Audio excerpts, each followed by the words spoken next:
Bonsoir YouTube, ici Largo pour une nouvelle vidéo sur Aura Arkham, le jeu de cartes, une partie en solo avec notre ami Finn Edwards, le contrebandier, sur les dévoreurs de rêves,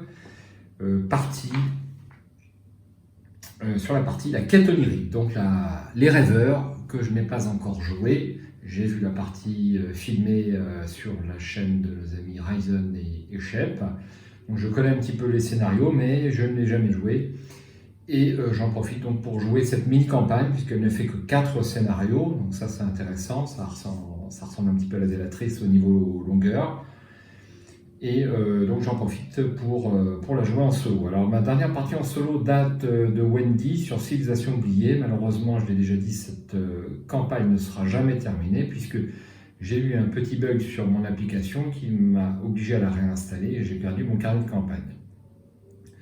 Ça sera peut-être l'opportunité de la refaire en version renouveau, toujours avec Wendy, puisque c'est une investigatrice que j'aime bien, tout au moins en solo.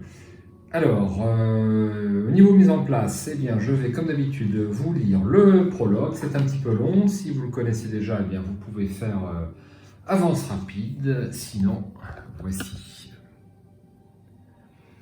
Quelque chose de bizarre se trame à Arkham, Massachusetts, le vendredi 13 février 1925. En temps normal, ça n'aurait rien eu de surprenant pour les habitants de cette morne ville de Nouvelle-Angleterre. En effet, Arkham a toujours été le théâtre d'événements pour le moins étranges, surnaturels, diraient certains. Cependant, la nature particulière de ce qui se déroule actuellement est tout sauf ordinaire. Tout a commencé avec la parution du dernier numéro des Contes de Jamais Plus. Un écrivain du nom de Virgil Gray y décrit un voyage qu'il aurait effectué durant ses rêves et prétend qu'il ne s'agit pas d'une œuvre de fiction. Il évoque un long escalier en spirale, un pilier de feu conscient, dégageant une chaleur insupportable, un arbre venu de la lune et un étrange chat doué de la parole. Entre autres choses tout aussi difficiles à croire. Mais ce n'est pas cette histoire fantastique qui a attiré votre attention.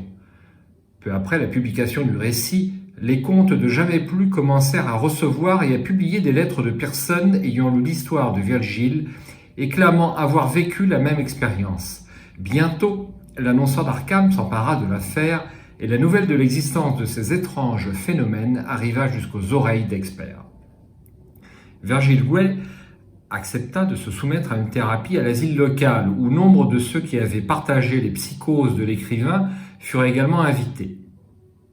La théorie dominante chez les universitaires était que le profond réalisme de ses rêves empêchait Virgile de distinguer la fiction de la réalité, délire qu'il communiqua à d'autres sous forme d'hystérie collective à travers ses récits.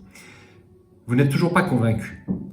Après tout, il y a tant de choses que nous ignorons concernant le simple fait de rêver. Les experts médicaux ont des théories à foison sur ce qui se passe dans notre cerveau lorsque nous dormons. Récemment, des sommités comme Sigmund Freud ont émis l'hypothèse que les rêves sont la manifestation des désirs, peurs et obsessions de notre subconscient. Pour leur part, les diseuses de bonne aventure croient que les rêves peuvent être décortiqués et interprétés afin de découvrir le passé ou de prédire l'avenir du rêveur. Mais même si ces théories sont avérées, comment plusieurs personnes d'horizons très variés pourraient-elles vivre les mêmes expériences à travers leurs rêves? Et si notre conception moderne du sommeil était erronée? Et s'il existait vraiment un lieu vers lequel notre conscience voyage lorsque nous dormons? Une contrée du rêve qui existe par-delà notre monde de l'éveil?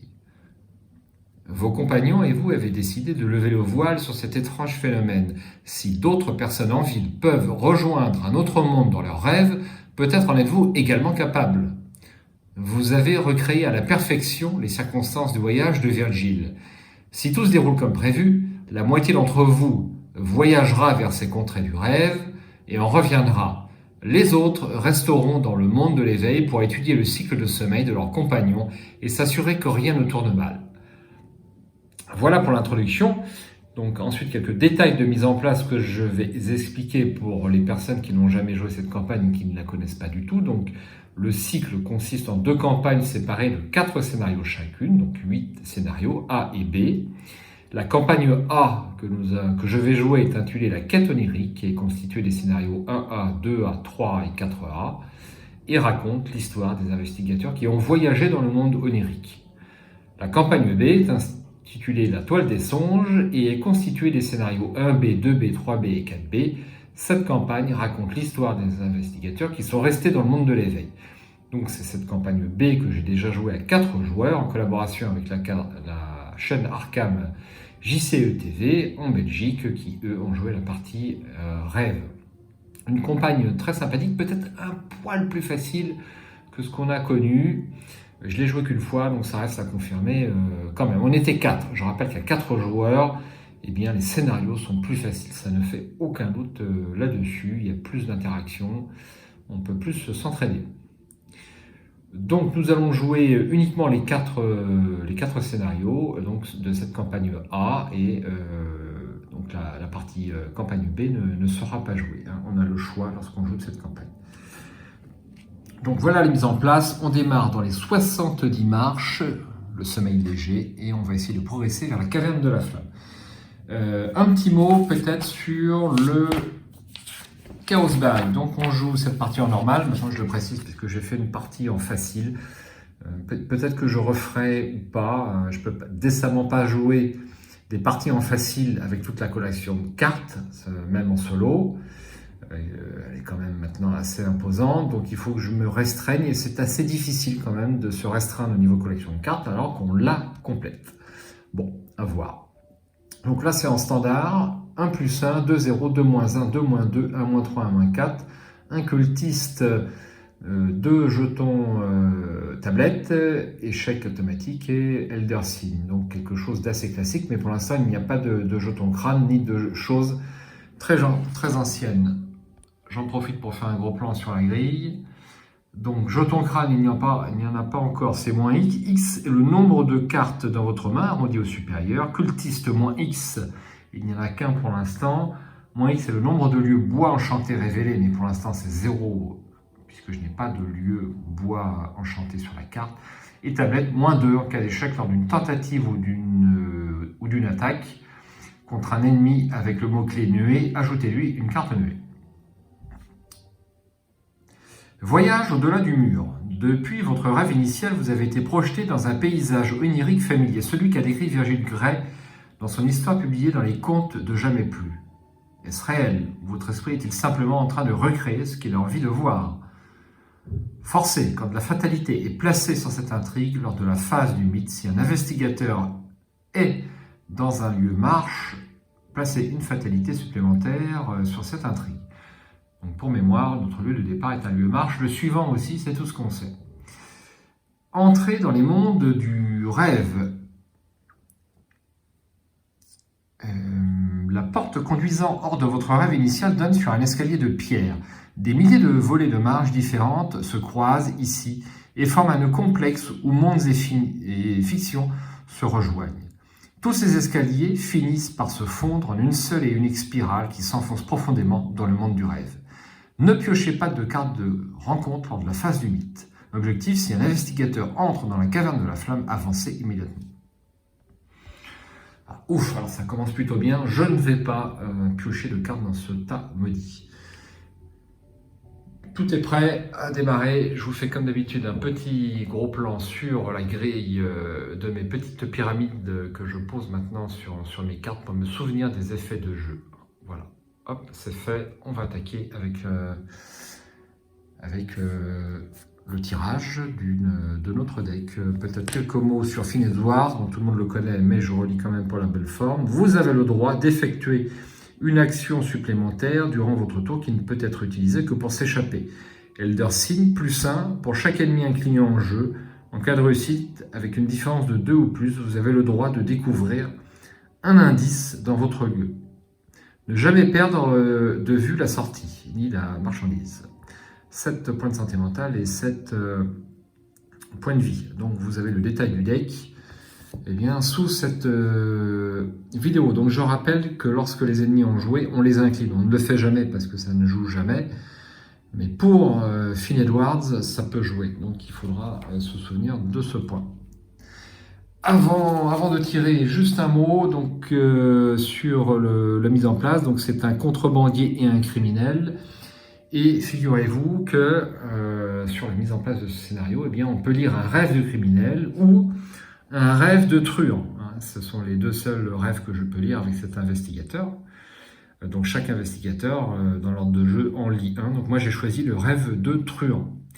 Vous retenez le sourire qui vous monte aux lèvres en examinant vos cartes. Valet de carreau et reine de pique, de quoi faire la meilleure quinte possible. Votre pile de jetons grandit à chaque main, et ce tour ne fera pas exception. Les mises succèdent jusqu'à ce qu'il ne reste plus que vous et l'homme au costume blanc assis en face. Vous êtes sûr? Vous nargue-t-il en croisant les mains.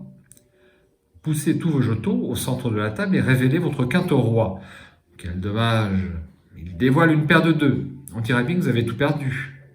Vous protestez, arguant que votre main est bien meilleure, mais quand vous l'examinez, les cartes ont changé. Les figures ont désormais des formes monstrueuses, sans yeux, mais pourvues de nombreuses bouches et de tentacules en guise de bras. 9 de cœur, 10 de trèfle, dame de carreau, cavalier de pique, échec automatique, 10 les cartes. Vous restez bouche bée, tandis que l'on vous chasse de la table pour vous raccompagner jusqu'à la porte. Cherchez une carte truand dans votre deck et jouez-la en payant son coût. Donc j'ai déjà lu ce paragraphe, hein, je ne m'en cache pas. Donc j'ai choisi eh bien, la carte outil de crochetage. Donc je la cherche dans mon deck. Outil de crochetage. La voici, donc c'est la version qui vient de sortir, 100 XP. Et elle est nettement moins intéressante que sa version XP, puisque en cas de problème sur un test, à savoir si on réussit de façon inférieure à 2, et si on ne réussit pas avec une différence d'au moins 2, je m'embrouille, défausser les outils de crochetage. Donc lorsqu'on pose ces outils avec une action et 3 ressources, et puis qu'on doit les défausser, c'est fort ennuyeux. Donc ça sera une carte à upgrader de façon très urgente, mais j'estime qu'avec Finn Edwards, même cette carte prend tout son sens, puisque c'est l'intelligence et l'agilité sont ses deux capacités principales. Voilà, on va attaquer avec, enfin, si j'ose dire, avec le tirage de notre main de départ. Je prends donc 2 ressources seulement, puisque j'ai dépensé 3 ressources pour poser un petit crochetage. Alors, voyons enfin le tirage de cette main de départ. Je vais mélanger un poil.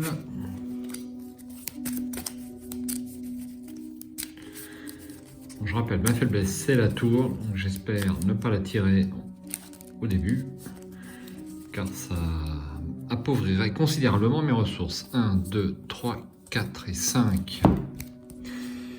Alors, qu'avons-nous ? Maîtrise, rapport des services de renseignement, chanceux. Donc je vais garder présence d'esprit et chanceux et je vais défausser tout le reste. Je rappelle également qu'on ne tire pas de cartes rencontres, donc les revolvers et autres cartes de combat vont être un petit peu moins utiles. 2 et 3. Bon, voilà mon tirage de départ. Alors je n'ai pas mon allié qui est Peter Sylvestre, le légendaire, et c'est embêtant. Mais bon, c'est pas trop grave. Voilà, on mélange tout ça.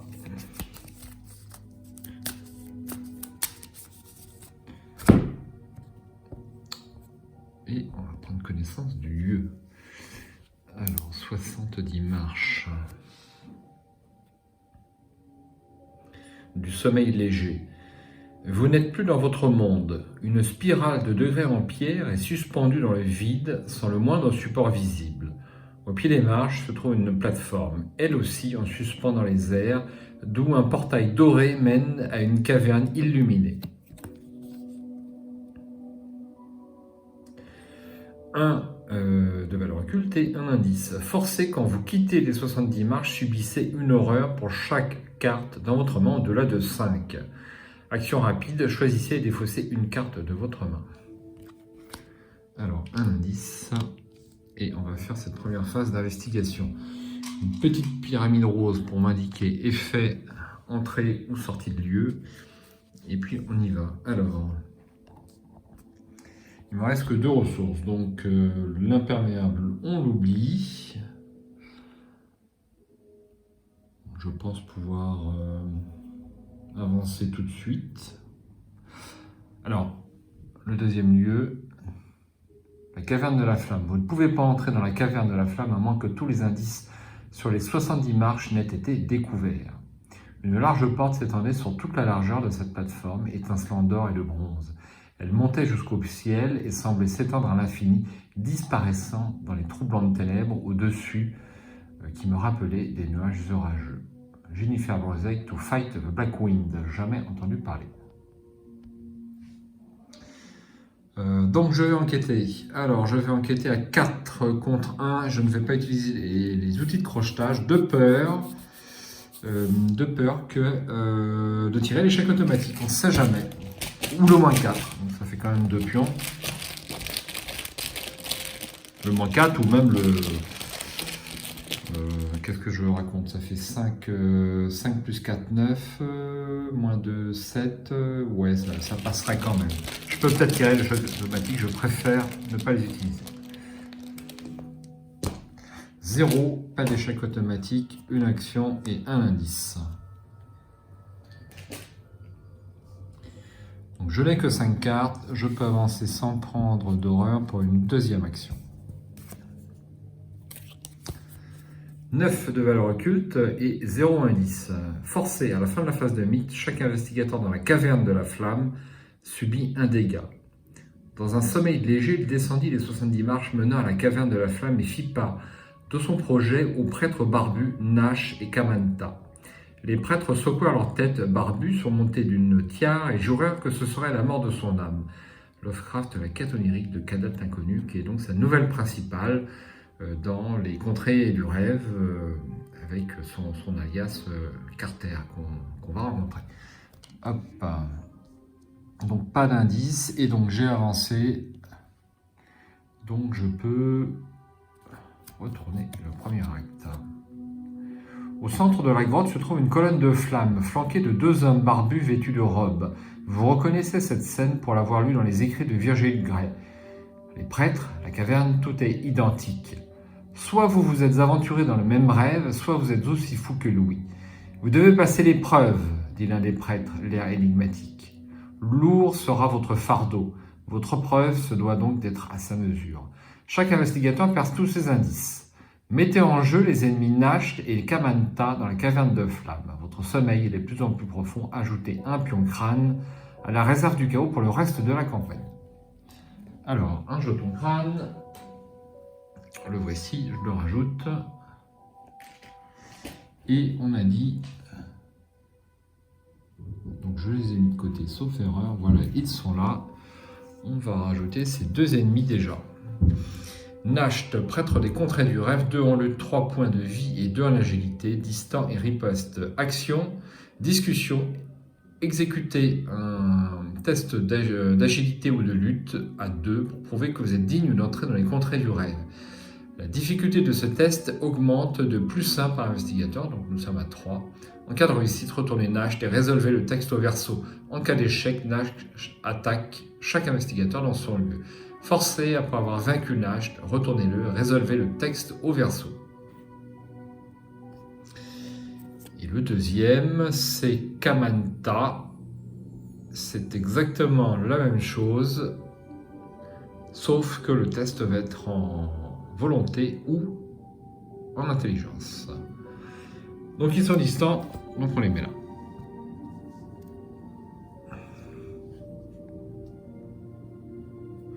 Alors ici on a un petit effet à la face du mythe, pour pas l'oublier, un dégât, c'est plus prudent. Alors je vais faire mon test...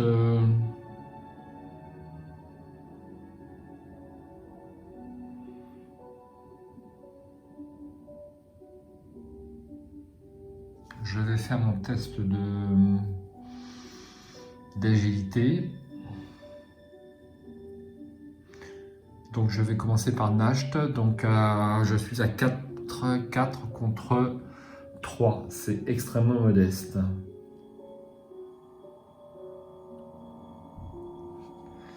Donc je vais mettre un icône. et un deuxième icône. Ce qui m'amène, donc on a dit 6 contre 3.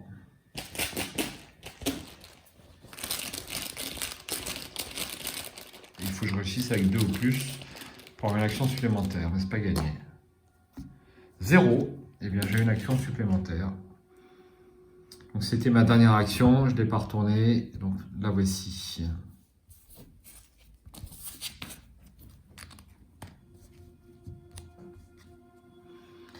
Et je retourne la carte. Si vous avez discuté avec Nasht, lisez le texte suivant. Si vous avez vaincu Nasht, lisez le texte suivant. Donc nous, on a discuté. Votre quête vous mènera à la mort, prédit le prêtre. Prouvez-moi que vous pouvez survivre à ce qui vient, je vous laisserai passer. Montrez-moi vos armes. Vous ouvrez les mains et révélez le premier équipement qui vous vient à l'esprit. Nasht vous le fait tomber des mains. Ce n'est pas une arme, montrez-moi la vraie. Vous réfléchissez pendant un moment. De quelle sorte d'arme le gardien peut-il bien parler? Quel arsenal pourrait vous aider à survivre dans un endroit pareil? Puis la réponse vous apparaît clairement. Vous montrez votre temple du doigt et Nasht acquiesce. Très bien. Ajoutez cette carte à la pile de victoire.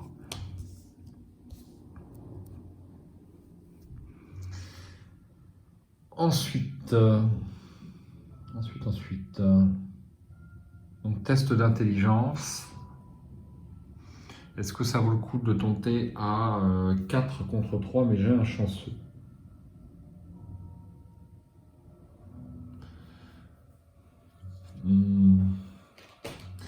Dernière action, je vais prendre une ressource. Face à l'ennemi, ça ne bouge pas, il est distant. Je tire une carte, de nouveaux outils de crochetage et une ressource. Phase de mythe, donc on va rajouter un jeton orange pour indiquer qu'un jeton orange vaut 2 fatalités, puisqu'on avance de 2 fatalités par 2 fatalités, le lieu étant toujours un lieu marche. Et on ne tire pas de 4 rencontres, ça c'est super.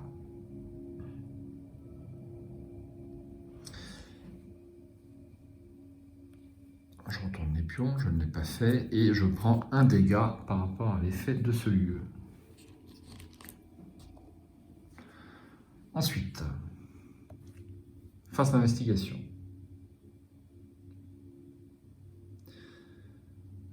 Première action, je pose l'imperméable pour 3 ressources.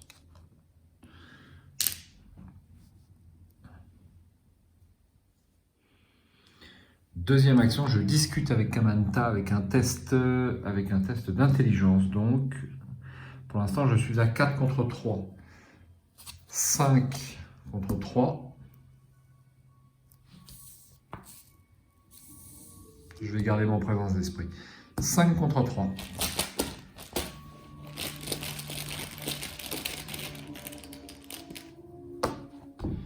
Jeton crâne. Crâne c'est moins X. X c'est la moitié du nombre de cartes dans votre main. Donc c'est moins 1. Donc c'est réussi. Et je retourne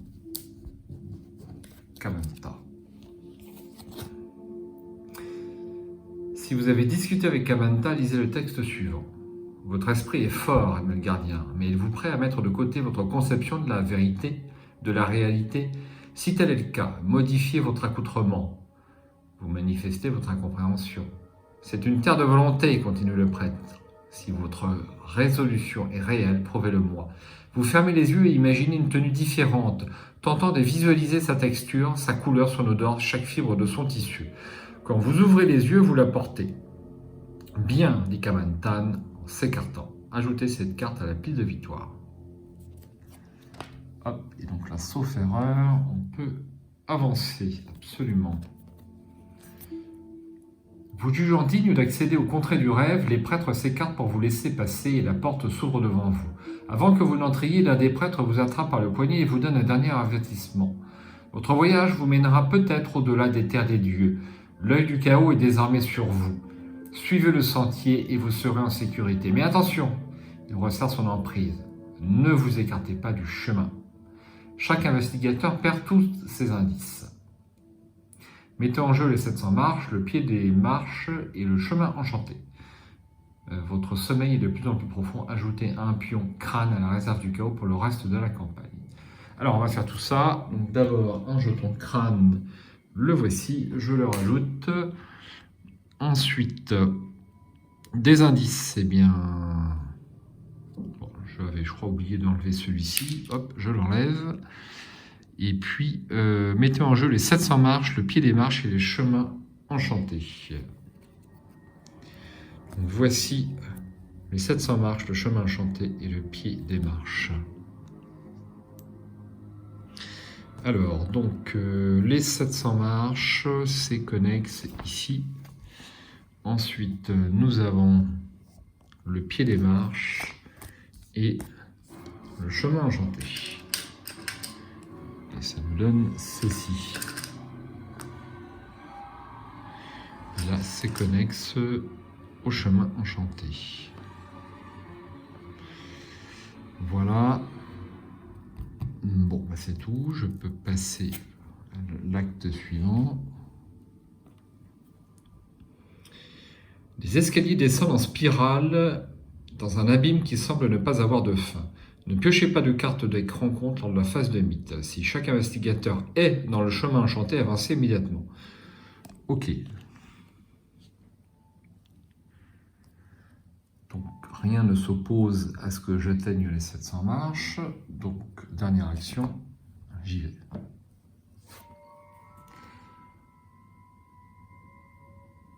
Après avoir demandé au prêtre une bénédiction de pure forme et tout en pensant intensément à sa future route, il descendit hardiment les 700 marches qui le menèrent à la porte du profond sommeil. Donc 2 de valeur occulte et 1 indice. Forcez, quand vous quittez les 700 marches, subissez une horreur pour chaque carte dans votre main au-delà de 3. Action rapide, choisissez et défaussez une carte de votre main. Alors, 1 indice. Et donc, on a un effet d'entrée-sortie. Pas d'ennemis en jeu, phase d'entretien. Je tire une carte, ça sera un maîtrise et une ressource. Ensuite, donc une fatalité, mais pas de carte rencontre. Première action. Première action, eh bien je vais incliner les outils de crochetage pour faire une action d'enquête. J'ai plus 1 en agilité, mais seulement sur les tentatives d'évasion. C'est pas le cas. Donc 5 plus 4, 9. 9 contre 2. Si je fais moins 4, ça fait 5. Donc il n'y a que l'échec automatique qui me ferait défausser les outils de crochetage. Ce serait pas de bol. Moins 1, c'est réussi. Je prends l'indice. Alors, vous ne pouvez pas entrer dans les pieds des marches à moins que tous les indices sur les 700 marches n'aient été découverts. Eh bien, c'est le cas. J'ai découvert tous les indices. Donc, deuxième, je me déplace. Enfin, les marches font place à un sol boueux. Un lit de champignons luminescents dans les formes défient toute convention naturelle s'enroule autour des degrés les plus bas. 3 de valeur occulte et un indice. Forcez, après être entré dans le pied des marches, si vous avez au moins une carte dans votre main, effectuez un test de volonté à XX étant le nombre de cartes dans votre main, après avoir attribué des cartes à ce texte. En cas d'échec, pour chaque carte dans votre main, vous devez soit subir une horreur, soit défausser cette carte. Alors, un premier test de volonté, ce qui est toujours difficile pour notre ami Finn. Bien, donc j'ai 3 cartes. Je ne peux attribuer qu'une carte, c'est celle-ci, mais je vais l'attribuer. Parce que ça ne sert à rien que je la garde. Donc je passe à 2 à volonté, et le test est de 2.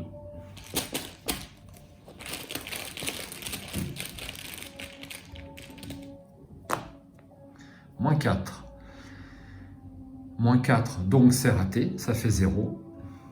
C'est échoué de 2 ou moins, donc je joue mon chanceux pour une ressource, et donc je passe à 2, et donc c'est réussi. Par contre, j'ai pas réussi avec 2 plus, donc je n'ai pas d'action supplémentaire. Hop. Ça, c'est pas mal.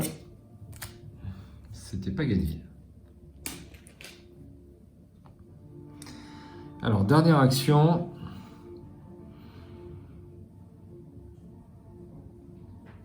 Dernière action, je vais tirer une carte. Parce que je commence à en manquer, je n'en ai plus qu'une. 25 automatique. Une très bonne arme, mais c'est un peu cher.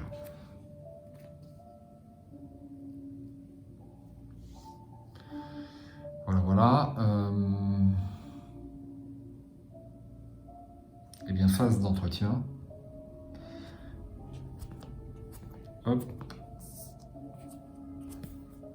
Aïe, ça c'est pas bon du tout. C'est pas bon du tout.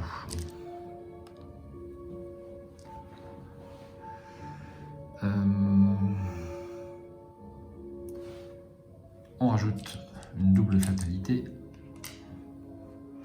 Une nouvelle phase d'investigation. Première action, je prends une ressource.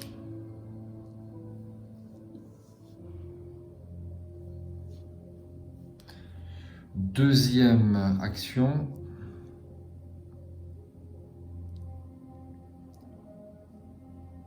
j'enquête avec outil de crochetage.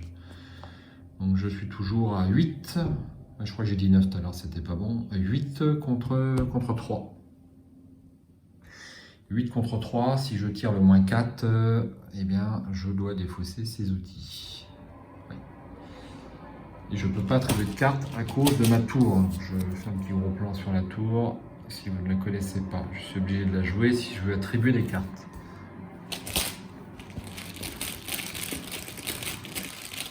Moins 4 ou l'échec automatique serait dramatique. Crâne, ça va être moins 2.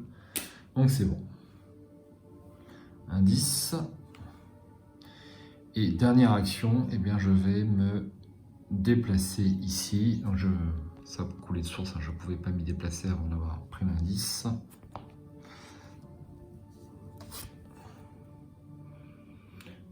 Depuis le bas de l'escalier, un paisible chemin de terre s'enfonce dans la forêt dense. Des douzaines d'yeux vous observent avec curiosité depuis les bosquets qui bordent le sentier.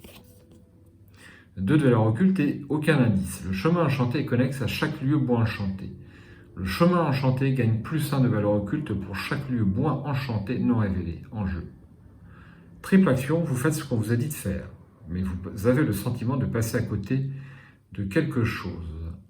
Placez un indice pris dans la réserve d'options sur le chemin enchanté. Ok. Alors, on est arrivé au chemin enchanté, donc je peux retourner cette carte. Atteignant le pied de l'escalier, vous vous retrouvez dans une étrange forêt de chênes. Le sol est couvert de nombreuses couches de feuilles mortes et vous êtes entouré de champignons luminescents de toutes formes et de toutes tailles. Des racines noueuses sortent du sol et les arbres étouffent sous les plantes grimpantes invasives. Un chemin notaire sinueux mène plus profondément dans la forêt. Chaque investigateur perd tous ses indices.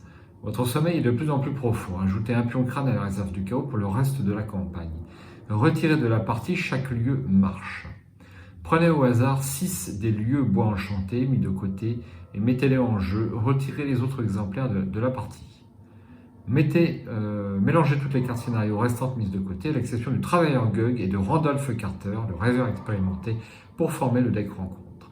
À partir de maintenant, les investigateurs piochent normalement des cartes du deck rencontre lors de chaque phase du mythe. Alors ça c'est moins bon. Alors, je perds tous mes indices. Je rajoute un jeton crâne. Le voici. Je retire, on a dit, tous les lieux marchent.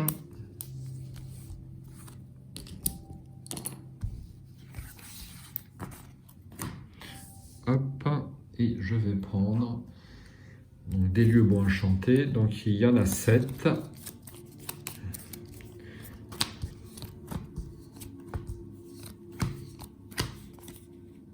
Et voilà.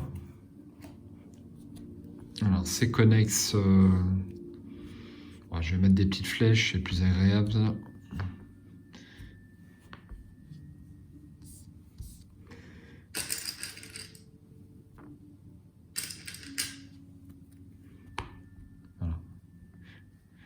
ça fait penser au bois d'Arkham. Il est probable que certains des lieux soient connexes entre eux. Ok. Alors ensuite, le deck de rencontre, c'est bon. Il est là. Et puis, on peut avancer.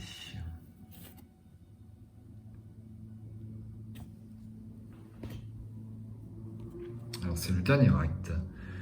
Tout ce que vous avez à faire, c'est de rester sur le chemin. Après qu'un investigateur est entré pour la première fois dans un lieu bois enchanté, indiqué dans votre carnet de campagne que les rêveurs se sont écartés du chemin.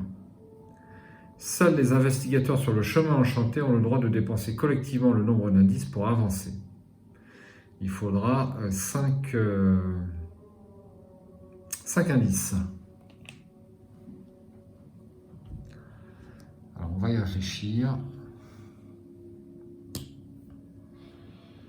Phase d'entretien. Pas de monstre en jeu. Hop. Et une carte dextérité et une ressource.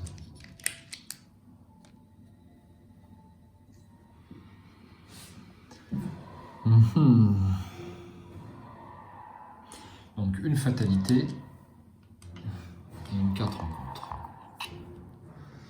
Malédiction du rêveur. Effectuez un test de volonté à 5. En cas d'échec, subissez 1 dégât pour chaque point manquant jusqu'à un maximum de 3 dégâts. Lorsque vous comptez les icônes attribuées à ce test, les icônes intelligence, lutte et agilité comptent comme des icônes correspondantes à les icônes cran et point d'interrogation. Le joker compte comme 2 icônes correspondantes. Alors qu'est-ce que j'ai en stock? Je ne peux pas attribuer de carte. Donc le problème est réglé. Le problème est réglé. Alors je prends un pion quand même.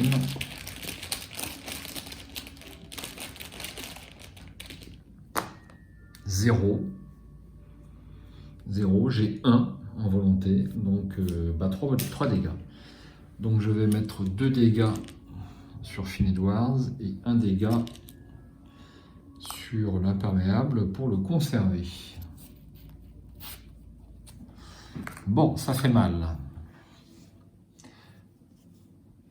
Alors, j'ai la possibilité, avec un tour complet,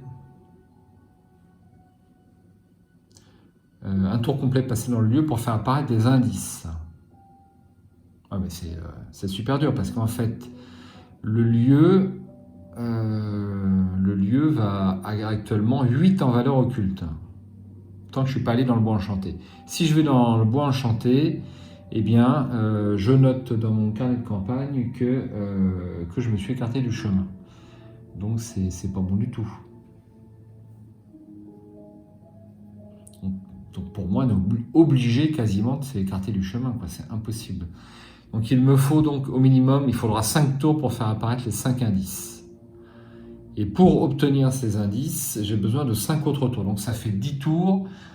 10 tours qui s'ajoutent aux 7 qui sont déjà présents. Donc ça fait 17. C'est infaisable. C'est infaisable. Je ne sais pas ce qu'ont prévu les concepteurs. Mais à mon avis, on est obligé, malheureusement, de s'écarter du chemin. Donc première action, eh bien, je vais jouer la tour pour 4 ressources.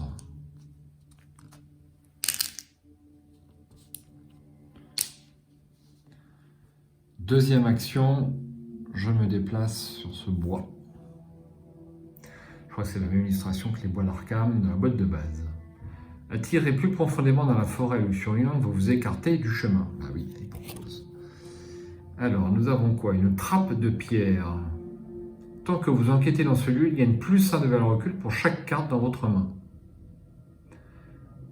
C'est là que se trouve une énorme dalle de pierre, dont ceux qui ont osé l'approcher disent qu'elle porte un anneau de fer large de 3 pieds. Ouais, ça, cette dalle de pierre me dit quelque chose. Donc, un indice, 2 points de victoire.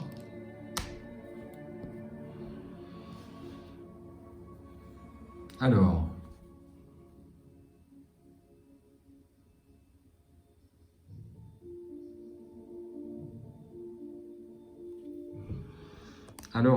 donc, je vais enquêter dedans. je vais enquêter dedans avec les outils de crochetage. Donc je les incline. J'ai 8. Je vais jouer un dextérité, ce qui m'amène à 10. Et là, ça ferait 10 contre 2, puisqu'il me reste 2 cartes. Je rappelle qu'on vérifie l'état du jeu à tout moment.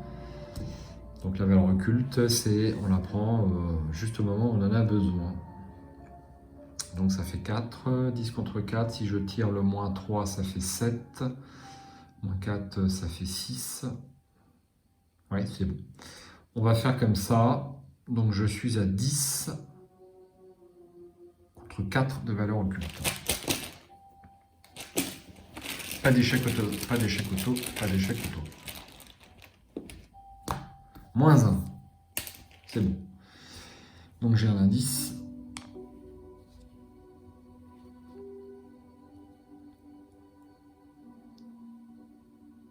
Donc ça c'est ma dernière action. Non. Qu'est-ce que je raconte? Alors première action, j'ai joué la tour. Deuxième action, je me suis déplacé. Et troisième action, j'enquête, c'est bien ça. Donc je tire une carte. Pris la main dans le sac. Redressez chaque ennemi dans votre lieu ou dans un lieu connexe. Chaque ennemi chasseur dans un lieu connexe se déplace d'un lieu vers vous. Si aucun ennemi ne se déplace grâce à cet effet, mélangez pris la main dans le sac dans votre deck. Eh bien, je mélange dans mon deck.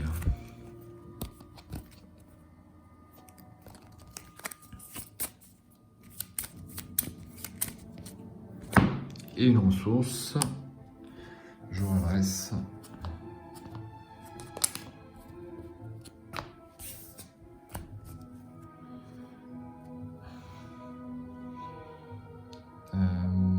Oui, donc une ressource et puis une carte.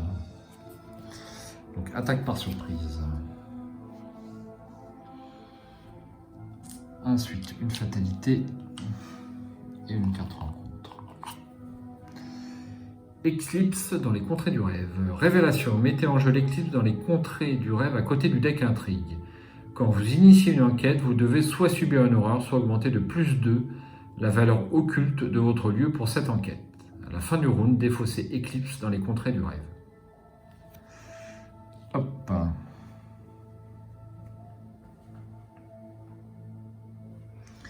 Première action, je me déplace. Deuxième action, je tire une carte. Parce qu'il en faut quand même. Un perception, ça va être utile. Troisième action, je vais explorer ce nouveau lieu. Forêt mystique, 4 de valeur occulte et 1 indice. En tant que coût supplémentaire pour quitter le lieu, vous devez choisir et défausser une carte de votre main pour chaque indice sur ce lieu. Ah bah s'il n'y a plus d'indice, c'est bon.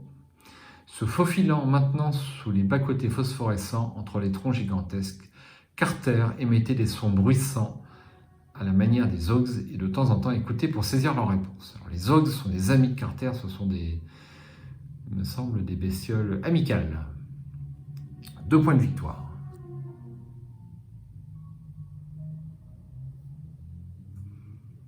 Ça dépend lesquels. Alors, 2 points de victoire et 1 indice. Hop. Ensuite, nous avons une phase d'entretien.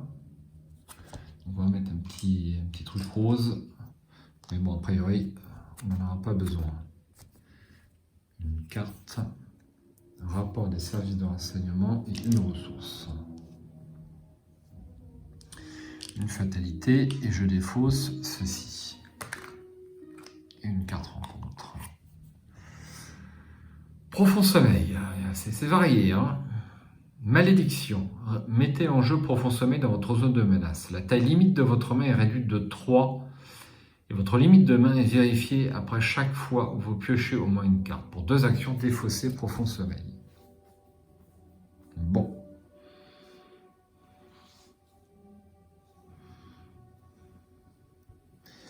Bien, bien. 2 actions, je défausse profond sommeil. Troisième et dernière action, c'est vite fait, j'incline outil de crochetage et je cherche à enquêter. Donc je suis toujours à 8 contre 4. Et je vais me mettre à 10 contre 4.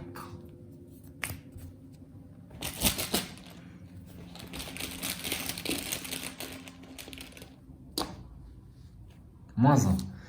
C'est réussi. L'indice et je tire une carte. Courage inattendu. Alors j'ai toutes les cartes dans ce deck. Je rappelle que vous avez le deck en dessous la vidéo. Je crois que j'ai toutes les cartes, sauf peut-être une, toutes les cartes neutres de compétences, puisqu'il est assez varié comme investigateur, et même pour la volonté, j'ai parfois besoin d'avoir une carte de volonté pour amoindrir les effets du test de volonté. Je ne dis pas que je vais réussir des tests de volonté avec un +2, mais ça peut aider. Ensuite, une carte, donc on est à la phase d'entretien, toujours pas d'ennemi apparu, c'est tant mieux, dissimulation et une ressource. Une fatalité, donc on est déjà à 10, et une carte rencontre. Phénomène prismatique. Révélation. Mettez en jeu le phénomène prismatique dans votre zone de menace. La première fois que vous effectuez l'une des actions suivantes, piochez, ressources ou jouez, cela coûte une action supplémentaire. Après avoir enquêté avec succès dans un lieu, au lieu de découvrir des indices, défaussez le phénomène prismatique. Ok. Test de compétence. On va mettre ça comme ça. Première action, donc je me déplace, il n'y a plus l'indice, donc il n'y a plus de modification du lieu, je me déplace ici. Deuxième action, je vais enquêter dans le chemin enchanté avec les outils de crochetage. Donc je suis à 8 contre 6 pour essayer de défausser le phénomène prismatique.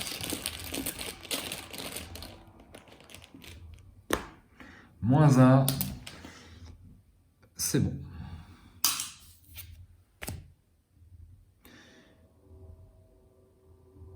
Et troisième et dernière action, eh bien je continue mon exploration.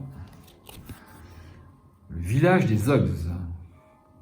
Forcé, après qu'un ennemi Zog avec le mot-clé nuée ait été généré dans ce lieu, ajoutez-lui une carte de nuée supplémentaire. Il se souvient d'un village, des créatures en particulier, près du centre de la forêt.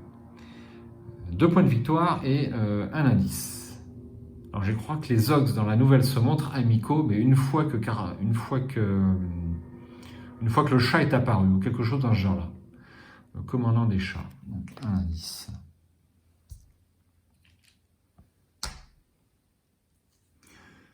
Donc ça sera la phase de limite, il faut faire attention. Voilà. Phase d'entretien. Bon, pour l'instant, ça se déroule quand même plutôt à merveille. Pourvu que ça dure. Alors, loup solitaire, je ne pense pas que je m'en sers, c'est trop tardif. Et une ressource. Une fatalité. Et une carte rencontre. Somnophobie. Révélation. Effectuez un test de volonté à 5. En cas d'échec, subissez une horreur pour chaque point manquant jusqu'à un maximum de 3 horreurs.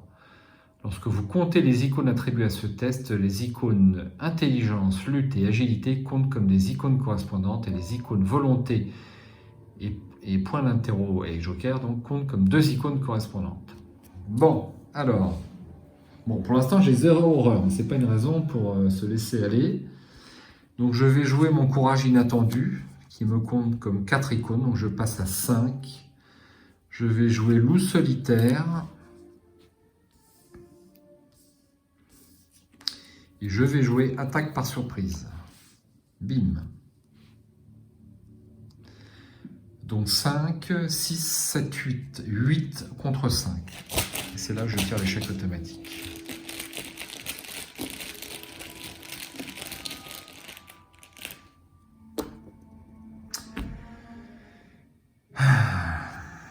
Bon, je ne dis rien parce que je suis en public, mais je n'en pense pas moi. Je défaute tout ça et je me prends 3 horreurs. Alors, je disais que ça se passait bien, et c'est précisément au moment où je dis que ça se passe bien que ça se passe mal.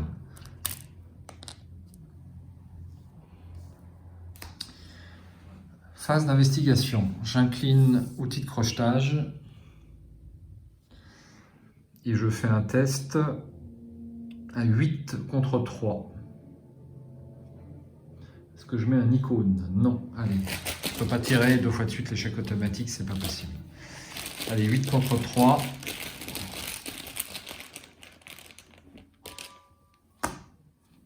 Plus 1. Ouf. Un indice. Et une action. Deuxième action, je me déplace. Troisième action, je me déplace. Tiens, on va prendre celui-là, c'est le plus proche de moi. Alors, j'ai pas fait gaffe au niveau des... Est-ce qu'il y a des choses qui sont connexes? Ouais, il y a des choses qui sont connexes. Alors ça va nous enquiquiner. Donc ça, c'est connexe ici. D'ailleurs, on va les mettre à côté. Voilà. Et lui connexe à rien d'autre que le chemin enchanté. Peut-être celui-ci. Le plus, eh bien oui, le plus, ça va être connexe. Alors, prenons connaissance du lieu avant de s'occuper des connexions. Forêt fongique, 5 de valeur occulte et un indice. Forcez, si vous êtes dans ce lieu quand votre tour débute, révélez un pion pris au hasard dans la réserve du chaos. Si vous révélez un pion spécial, subissez un dégât et perdez une action. Il se frayait un chemin à travers les champignons grotesques qui semblaient plus charnus à mesure qu'ils approchaient du terrible cercle. Alors, un indice. Et comme c'est connexe, on va inverser ces deux-là. Hop. Alors, ils sont connexes entre eux? Oui, ils sont connexes entre eux.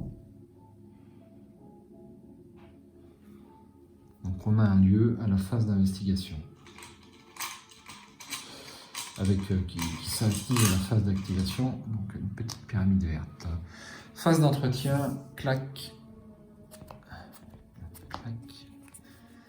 Peter Sivers, c'est maintenant qu'il arrive, mais c'est mieux que rien.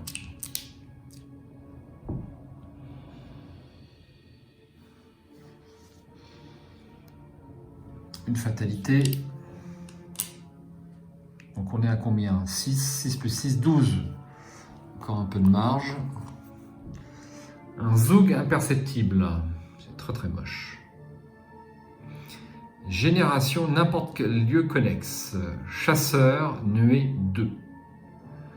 Quand le zoug imperceptible est vaincu, annulez tous les dégâts en excès et déplacez chacune de ces cartes hautes de nuée restantes vers un lieu connexe incliné. Donc quand on l'attaque, je rappelle qu'on est obligé d'enlever les cartes ces cartes nuées avant d'enlever la carte principale. Eh bien, donc toutes les autres créatures fuient, vont dans un lieu connexe et s'inclinent. C'est tout à fait original comme effet. La plupart d'entre eux vivent dans les terriers, mais quelques-uns habitent le tronc des grands arbres. Alors, c'est chasseurs,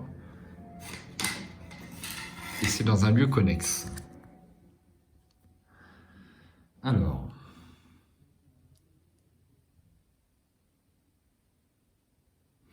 donc ça c'est connexe, uniquement un de lieux, les bois enchantés, les chemins enchantés. Qu'est-ce que je fais?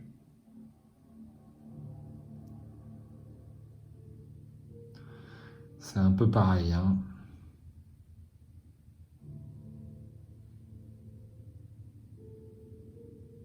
Alors déjà, il faut que je lui mette deux cartes nuées, donc je prends 2 cartes de mon deck et je les mets en dessous. Donc c'est pas un ennemi très fort, mais ils sont nombreux. Donc je vais le mettre ici. Hop.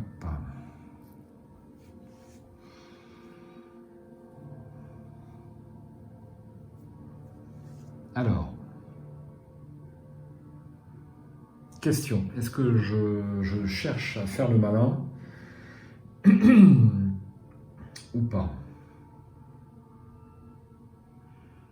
Donc s'il m'attaque, il me fait 3 dégâts et 3 horreurs, donc ça fait mal.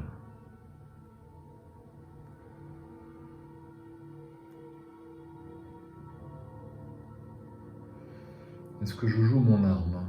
Donc, je prends un peu de temps de réflexion, en fait, avance rapide, hein, si je suis trop lent.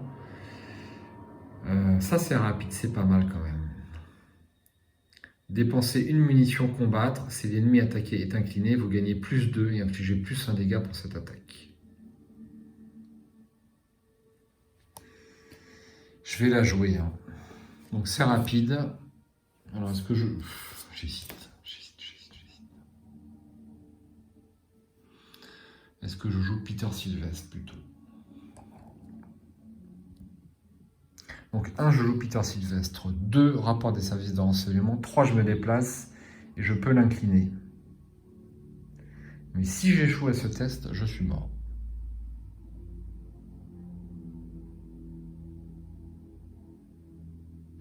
On va être prudent, on va être prudent.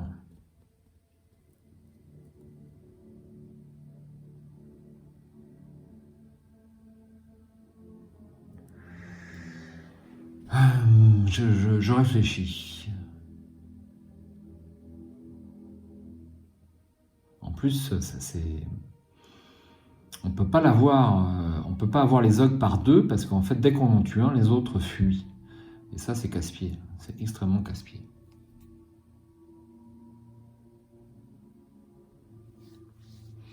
Néanmoins, il est trop dangereux pour qu'on le laisse vivre. Parce que cette nuée, si elle arrive à m'engager et à m'attaquer, ça fait très très mal. Donc c'est rapide, 4 ressources, 1, 2, 3 et 4. Et j'ai 4 munitions. 1, 2,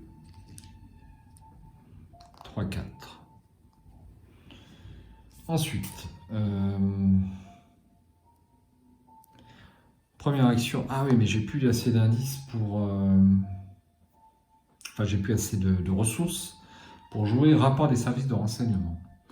Donc là, si j'enquête à combien?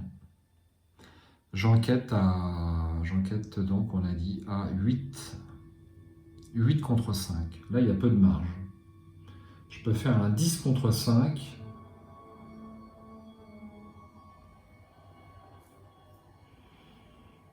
Je peux faire un 10 contre 5. Vous savez quoi? Je reviendrai.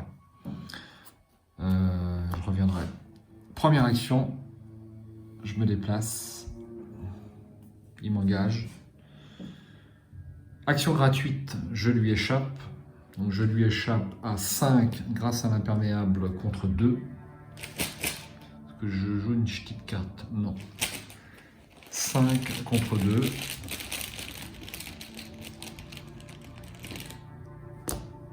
Est-ce que ça vaut le coup de lui échapper? Je ne vais pas révéler le pion. Parce qu'en fait, dès que je vais en tuer un,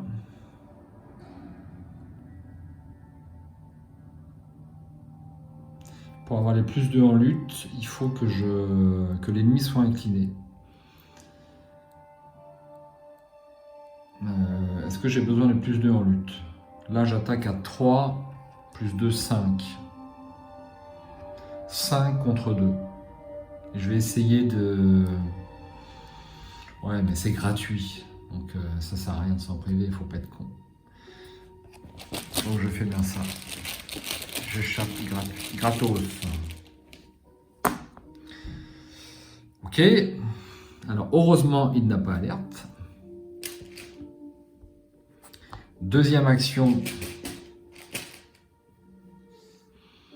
Vous savez quoi? Je vais à nouveau lui échapper parce que si je rate ma lutte à 5 contre 2. Et là, je fais 5 contre 2 aussi. Ouais, enfin, c'est un peu pareil.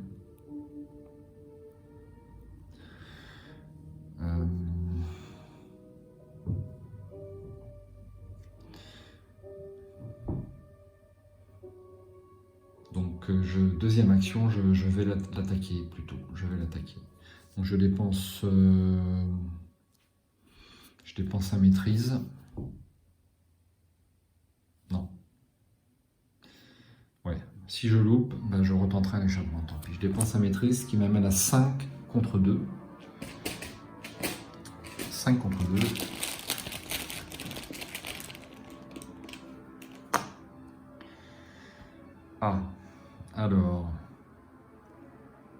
Ça, c'est plus simple pour chaque ennemi incliné en jeu. Il n'y en a aucun. En cas de réussite avec une différence de 2 ou plus, vous avez le droit de découvrir un indice dans votre lieu. Il n'y a pas d'indice, donc c'est réglé. Donc je retire une seule carte de la nuée. Je la remets dans mon jeu, dans mon deck. Et le reste, j'annule tous les dégâts en Excel, je faisais qu'un point de dégâts. Et déplacer chacune de ces cartes hautes de nuée restant vers un lieu connexe incliné. Donc je vais le mettre ici. Un lieu connexe. Alors, le lieu connexe, je vais le mettre ici. Voilà. Et il me reste une action. Donc pour une action, je me déplace.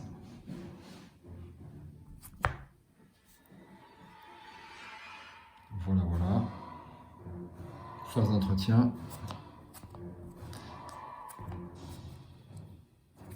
Une carte, on prend de ses erreurs, super, et une ressource.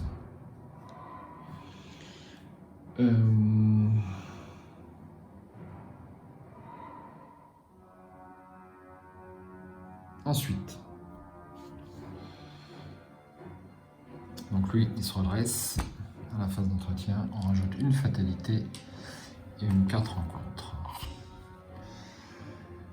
Loi de Higgiroth, chaos, péril et caché. Ajoutez secrètement cette carte à votre main. Vous ne pouvez pas jouer de cartes ou déclencher des capacités sur des cartes joueurs dont le coût imprimé en ressources est impair.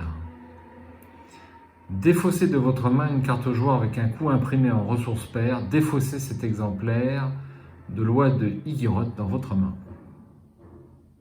Un effet fort original. Alors, on peut toujours attribuer des cartes, mais on ne peut pas en jouer. Donc des cartes paires, j'en ai pas mal. Le 0 est pair. Alors c'est extrêmement fâcheux parce que comme vous pouvez le voir, mes outils de crochetage, c'est impair. Mais bon. Ok.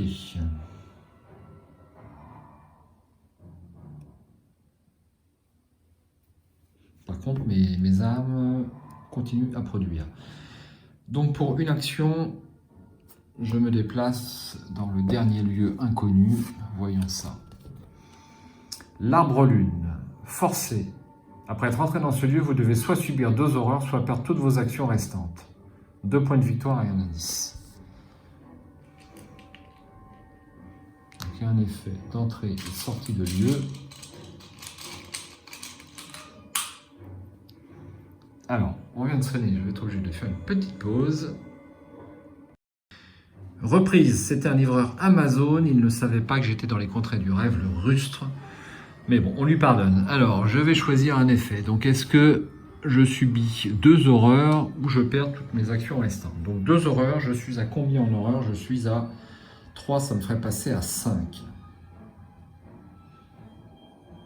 Il faudra impérativement que je joue Peter Sylvestre.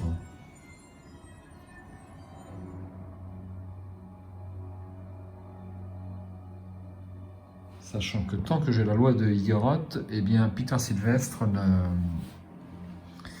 ne pourra s'activer. C'est fort ennuyeux.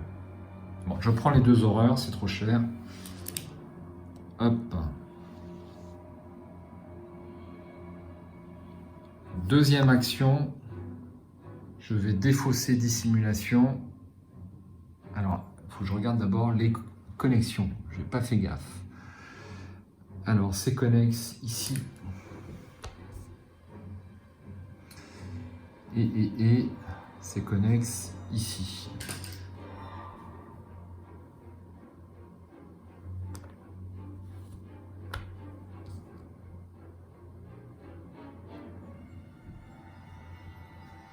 Voilà. Ça fait un cercle.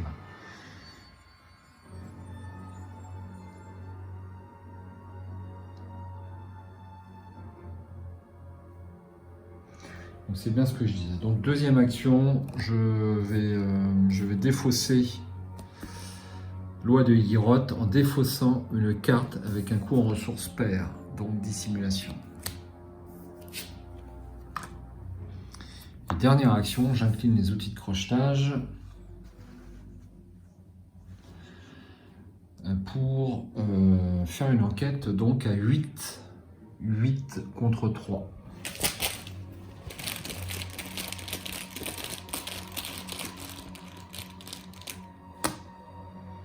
Crâne, donc ça c'est moins 2 puisque j'ai 3 cartes. C'est bon, ça fait 6 contre 3, il y a de la marge, je prends l'indice. Face des ennemis, j'avais un apprendre de ses erreurs tout à l'heure, ouais, je sais plus si ça me servait ou pas. Ça aurait pu, je crois. Bref, 1, 2, 3. Je redresse. Je déplace l'ennemi avant d'oublier, donc on va le placer ici. Je tire une carte, le solitaire et une ressource.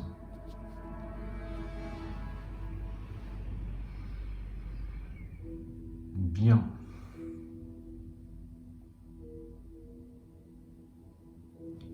Une fatalité, donc ça nous amène à combien ça? 1, 2, 3, 4, 5, 6, 7, 8. Ouais, 8 et 6, 14. Bon, ça va encore. Et une carte rencontre.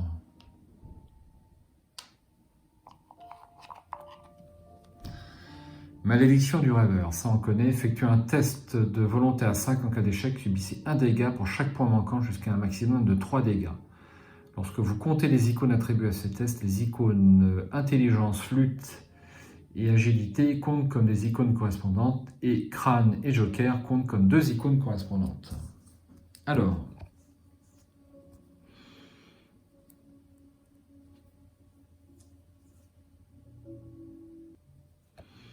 ouais, eh bien je vais être obligé de jouer des icônes là.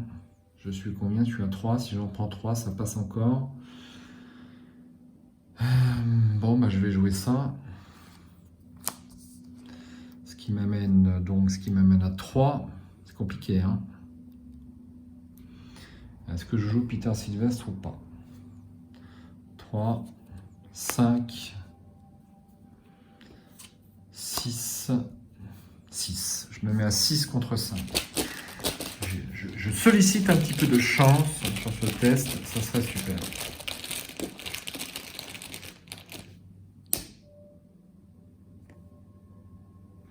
C'est moins 1. Eh bien, c'est réussi. Yes. Parce que j'ai joué toutes mes cartes. Ça, c'est... Je suis content.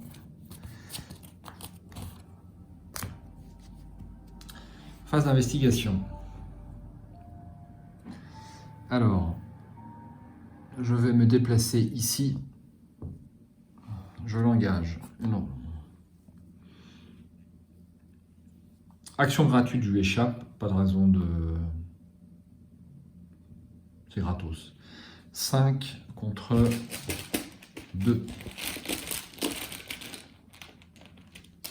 Ah bah c'est cool.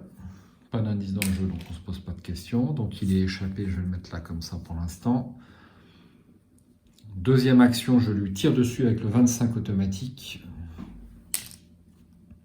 Je suis à 5 de lutte contre 2.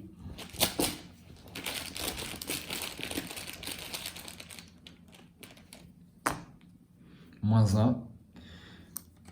Je reprends la dernière carte nuée que je mélange dans mon deck. Et lui est incliné et il est placé sur un lieu connexe. Hop. Et dernière action, je me déplace ici.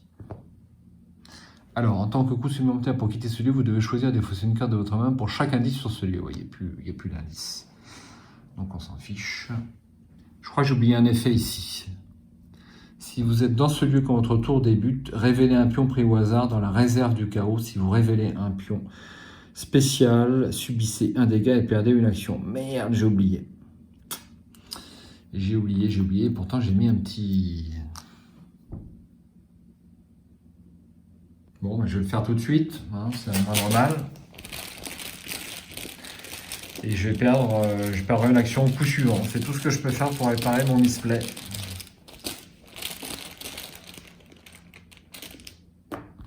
-2. Bon, on va en rester là. Je me souviens plus si j'avais un tour ou deux. Mais je crois un seul dans ce lieu. Voilà, phase des ennemis, ça ne bouge pas. Phase d'entretien, on redresse tout le monde. Tire une carte. Un deuxième rapport et une ressource. Bon, je peux terminer, je pense, à ce tour-là. Sauf si m'arrive des bricoles. Donc je vais remplacer un rouge par un jaune. Hop. Une carte rencontre. Froid de la crypte. Effectuez un test de volonté à 4 en cas d'échec. Choisissez des fossés un soutien que vous contrôlez. Si vous ne pouvez pas, subissez 2 dégâts à la place. Bon, ça ne me dérange pas trop. Allez.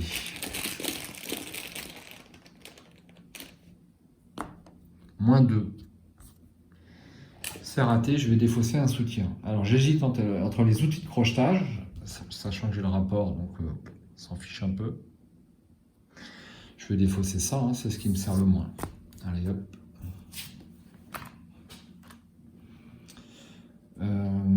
Première action, je vais jouer le rapport des services de renseignement pour 2 ressources. Je prends l'indice. Alors, je suis dans le lieu quand on démarre mon tour, donc je vais prendre un deuxième jeton. Je vais prendre un deuxième jeton et je vais faire un deuxième test.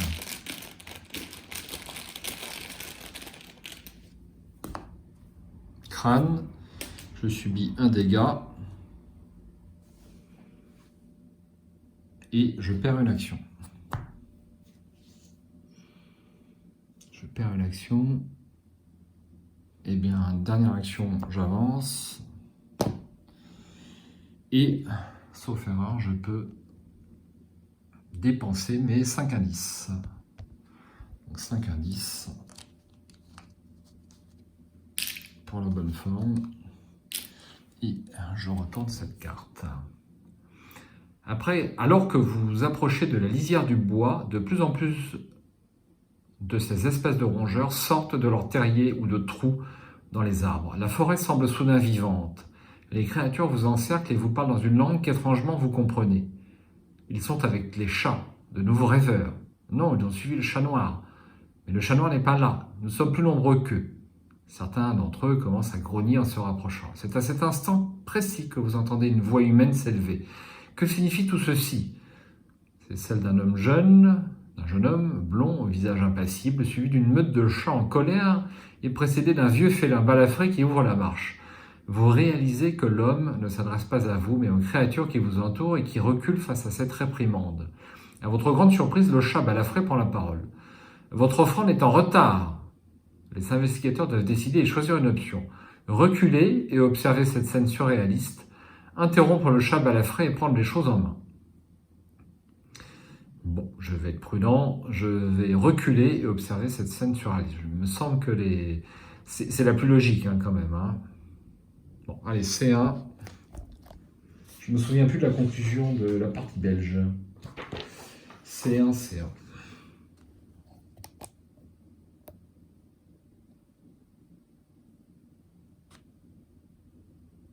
Alors, qu'est-ce que c'est ça? Si vous jouez la quête onirique et la toile des songes dans le cadre d'une campagne en 8 parties et connectée... Ouais. Ah ouais, ça on avait oublié de le lire justement quand on avait joué à 2 équipes parce que il fallait tourner la page. Conclusion 1. Les créatures se parlent par couinement et au bout d'un moment, une douzaine d'entre elles se retirent en direction du grand arbre derrière le sentier battu. Elles reviennent peu à peu en tenant toute une variété de perdrix, de cailles et de faisans dans leur bouche. Vous avez désormais la certitude que vous devenez fou. Et pourtant, le spectacle continue. Les créatures déposent timidement leurs offrandes de volatiles en face des chats et partent en silence. Toutes mes excuses pour le comportement des Ogs, dit l'homme en approchant. Ce sont des créatures curieuses et d'ordinaire moins agitées. Heureusement que nous sommes arrivés à temps. Le chef des chats saute sur une souche d'arbre et ajoute oui, oui, ces villes Zogs ont fait leur part. Faisons la nôtre et quittons cet endroit perdu. Vous en dites quoi? Vous avez du mal à contenir votre excitation. Des Zogs, des chats qui parlent, tout ce que vous avez lu est donc vrai. Vous commencez à questionner l'homme, mais il vous coupe la parole. Je vous expliquerai tout en temps utile. Pour l'instant, nous devons suivre le chemin menant à Ultar. C'est un lieu relativement sûr. Là, vous pourrez vous remettre de votre voyage. Il se tourne vers le vieux chat balafré, prononce une formule dans une langue étrange, une sorte de mot de passe à votre avis, et le félin inquiète que d'un mouvement de tête. Les autres chats, offrant l'embouche, forment un cercle protecteur autour de vous et vous quittez ensemble le reste de la forêt enchantée. Dans votre carnet de campagne indiquez que les chats ont obtenu leur offrande des Zogs. N'importe quel investigateur a le droit d'ajouter Randolph Carter, rêveur expérimenté, les dévoreurs de rêve 59 à son deck. Cette carte ne compte pas dans la taille du deck. Chaque investigateur reçoit un total de points d'expérience égal à la somme des valeurs de victoire X des cartes qui se trouvent dans la pile de victoire. Si vous jouez la quête onirique dans le cadre d'une campagne en 4 parties, passez à l'interlude 1, le chat noir. Alors, avant de passer à la suite, on va regarder un petit peu ces points de victoire. Donc j'ai 2, 4, 6, 8, 10. Et je n'ai tué aucun ennemi. Donc ça fait 10 points de victoire. Donc ce qui est énorme pour un scénario de Arkham. Je vous rappelle que sur certains scénarios de Dunwich, parfois c'est 3 maximum. Alors c'est vous dire. 10, mais il n'y a que 4 scénarios, c'est pour ça. Après le scénario 1A, les rêveurs voyagent au-delà des bois enchantés. En sortant des bois enchantés, vous traversez des plaines verdoyantes, sous un bleu immaculé. Durant votre voyage vers le sud, vous discutez pendant plusieurs heures avec l'homme blond qui se présente comme étant Randolph Carter. Vous passez devant une ville que Randolph appelle Nir et sur un pont de pierre qui surplombe un grand fleuve. L'homme s'avérant amical et instruit sur ce monde comme sur le vôtre, vous lui expliquez la situation. Vous avez suivi les récits d'un dénommé Virgil Gray pour atteindre cette étrange contrée afin de vérifier la véracité de ces histoires. Il existe un lieu appelé Ultar où vous pourrez peut-être rencontrer cet homme vous-même, répond Randolph. Quand nous atteindrons Ultar, je vous montrerai. Délimitée par une route séparant ces fermes pittoresques des vertes prairies qui s'étendent au-delà, la ville d'Ultar est différente de ce que vous imaginiez. Ces rues pavées pullulent de toutes sortes de chats qui s'écartent à votre approche. Les anciens toits pointus des étages supérieurs surplombent des ruelles vallonnées. Le village tout entier ressemble à un amas désordonné de maisons et de boutiques moyenâgeuses. Une fois sur la place située au centre de la ville, Randolph s'arrête et s'adresse à vous avec un grand sourire. « Bienvenue à Ultar, proclame-t-il. Comme je le disais plus tôt, vous êtes en sécurité ici. Il y a cependant une loi essentielle à respecter lorsque vous traversez la ville. À Ultar, nul n'a le droit de tuer un chat. Étant donné le nombre impressionnant de félins dans la ville, vous ne pouvez vous empêcher de vous demander à voix haute si la ville est dirigée par les chats. Pas vraiment, répond Randolph d'un air songeur, mais je suppose qu'on peut dire qu'Ultar est le centre de la société féline des contrées du rêve. La raison d'être de cette loi est une histoire que je vous raconterai une autre fois. Allez, venez, j'ai l'intuition que nous trouverons votre gars Virgil chez Einar. Alors, cette nouvelle, elle existe, je vous invite à la lire dans Les Contrées du Rêve, qui est un recueil de nouvelles de Lovecraft. Donc, je crois que la nouvelle s'appelle Ultar, ou Les Chats d'Ultar, et vous saurez pourquoi les chats dirigent Ultar. Randolph vous fait traverser la grande place entourée de bâtiments décorés à l'effigie des chats, des statues, des enseignes et même des vitraux. Vous parvenez finalement à un bâtiment où une pancarte indique « Chez Einar ». L'intérieur ressemble à une taverne médiévale remplie de longues tables en bois où se trouvent plusieurs clients et au moins 3 fois plus de chats. Accoudé au comptoir, un individu donne des petites lanières de viande séchée à l'un des félins. C'est un homme séduisant d'une trentaine d'années avec des cheveux noirs et courts, de fortes mâchoires et des pommettes marquées. Vous reconnaissez immédiatement, instantanément, l'écrivain Virgil Gray. Vous vous demandez inconsciemment dans quelle mesure cette rencontre fortuite est un coup de chance ou quelque chose de prédestiné pour le meilleur ou pour le pire. C'est pas fini. C'est pas fini, il y en a. Vous pouvez avancer jusqu'à la conclusion si vous voulez. Quoi qu'il en soit, vous approchez de l'homme pour vous présenter, suivi de Randolph. Virgile serre votre main et celle de Randolph avec un sourire joyeux. « Bienvenue, confrère rêveur, dit l'écrivain. une pointe d'excitation tout enfantine dans la voix. C'est un tel bonheur de rencontrer d'autres croyants. Lire les articles sur mes soi-disant troubles finit par me rendre malade à force. Vous acquiesquez et informez Virgile que vous avez l'intention de trouver des preuves de sa découverte à rapporter dans le monde de l'éveil. Vous croyez que je n'ai pas déjà essayé, rétorque-t-il, contrarié. Il est malheureusement impossible pour quelqu'un d'endormi d'emporter quoi que ce soit de ces contrées vers le monde réel. Tout n'est qu'imagination, voyez-vous. Des idées, des concepts, des fantasmes. Vous ne pouvez pas tenir une pensée entre vos mains, n'est-ce pas? Randolph intervient. Il existe un endroit des contrées du rêve. Petit problème de batterie. Les aléas du direct, si j'ose dire. Il existe un endroit des contrées du rêve où vous pourriez dénicher la preuve qu'il vous faut. Je l'ai vu dans mes songes. J'y suis allé à 3 reprises.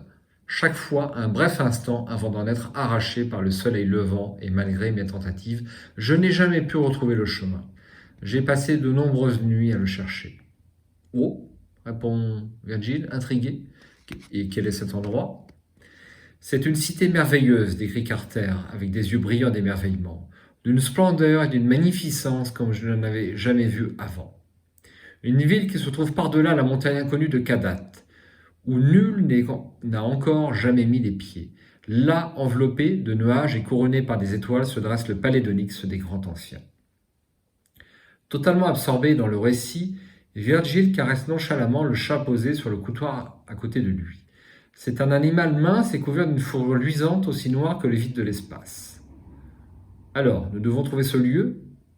Même s'il ne recèle pas la preuve que nous cherchons, cela a l'air d'une aventure passionnante, suffisante pour remplir plus d'une centaine de pages. Vous annoncez à Virgile et à Randolph qu'avant de vous engager dans une telle aventure, vous devez retourner dans le monde de l'éveil pour tout raconter à vos compagnons. À cet instant, une autre voix calme et mystérieuse s'exclame. « Oh, vous ne pouvez pas vous réveiller, l'œil est sur vous en ce moment. » Vous tournez tous la tête à la recherche de la source de la voix. Le tenancier, à notre client, le chat noir de Virgile s'étire et se redresse, ses yeux jaunes perçants reflétant la lumière du soleil qui perce à travers la fenêtre. « Cela fait longtemps que j'attends que vous partiez à la recherche de Kadat, dit-il. »« Tu peux parler ?» s'étonne Virgile en manquant de tomber de son tabouret. « Je suis un chat, espèce d'idiot, bien que je peux parler, » répond le félin en se léchant nonchalamment la patte. « Vous avez croisé un millier de chats à Utah et c'est maintenant que vous êtes surpris ?»« Mais je pensais... » Virgile s'essuie le front avec la main. « Ne faites pas attention à lui, dit le chat en s'adressant directement à vous. Je vous assure, vous ne pourrez pas retourner dans le monde de l'éveil tant que vous n'aurez pas atteint Kadat. C'est votre seule issue. Entre-temps, je vais rentrer et prévenir vos compagnons à propos de votre quête. » Il saute de comptoir et se dirige vers la sortie plein d'assurance. Mais j'imagine que leur tâche s'annonce encore plus difficile que la vôtre. Si vous jouez la carte onirique et la toile des songes dans le cadre d'une campagne en 8 parties connectées, ce n'est pas le cas. Sinon, l'énigmatique chat noir disparaît par la porte avant que vous ne puissiez lui répondre. Continuez le scénario numéro 2A à la recherche de Kadat. Eh bien, ça sera pour une prochaine vidéo. Avant de se quitter, on va jeter un œil sur Randolph Carter. Donc, il n'est autre que le héros des contrées du rêve. Si vous lisez la nouvelle, vous pourrez voir le château d'Onyx dont on parle dans cette conclusion et un certain nombre de lieux de contrées du rêve. C'est assez intéressant. Assez différent des autres écrits de Lovecraft. Les contrées du rêve, c'est un petit peu inhabituel. Mais si le jeu d'Arkham vous intéresse, je pense que c'est à lire. Donc c'est un allié, c'est un rêveur. On gagne plus en lutte et plus en agilité. Réaction après qu'un symbole tablette est révélé d'un test de compétence dans votre lieu. Incliné, Randolph Carter est pioché 2 cartes. Il a 3 points de vie et 2 points d'agilité. Ça me paraît assez intéressant. Alors je n'ai que 2 cartes alliées dans mon deck, donc une troisième ne fera pas de mal. Et je vais la prendre bien entendu. Donc les prochaines parties, j'espère les jouer assez rapidement parce que Arkham, il faut que le déroulement de la campagne soit fluide. Je crois que c'est important après de 2 ans de pratique. Et donc il faut essayer de jouer un minimum 1 fois par semaine, voire 2 fois par semaine, si ce n'est 3. Donc les 3 scénarios suivants en solo seront joués très rapidement si ça vous intéresse. Il ne me reste qu'à vous souhaiter bien, de bons tests d'investigation, en espérant que cette affaire sanitaire s'arrête rapidement, puisque comme nous tous, je suis un petit peu usé par la crise, et c'est pour ça qu'il y a un petit peu moins de vidéos. Voilà, je passe les détails. Je vais peut-être consulter Caroline Fern, comme recommandé par le gouvernement. Il faut prendre des soins ainsi. Mais j'espère qu'on en verra le bout très très vite. À ciao, bonsoir, et puis à bientôt sur la chaîne.